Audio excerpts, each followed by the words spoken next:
চলে আসলাম আমরা ধারী মাতার মন্দির। চলো দেখাচ্ছি তোমাদেরকে ধারী দেবীর মন্দির, আর কাহিনীও বলবো। দেখো, এই হচ্ছে অলকানন্দা। অলকানন্দার মাঝখানে ওই যে মন্দির দেখা যাচ্ছে, ওটা ধারী দেবী মন্দির।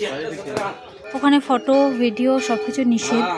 উত্তরাখণ্ডের সব কিছুতেই নিষেধ থাকে, আগেও বলেছি, এখনও বললাম। দূর থেকেই দেখালাম।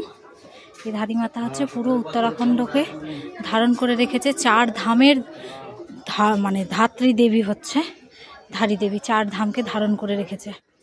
তো ভেতরের মন্দিরে যে মূর্তি আছে মাতা ধারী দেবী, ওনার হচ্ছে 4টে রূপ, 4 প্রহরের রূপটা চেঞ্জ হয়। পুরোটা দেখতে গেলে সব সময়ের জন্য এখানে থাকতে হবে, তবে দেখা যাবে। তো আমরা একটা রূপই দেখে এসেছি, ভীষণ সুন্দর। তোমাদেরকেও এক ঝলক দেখালাম, কেমন লাগলো জানিও। Thank you.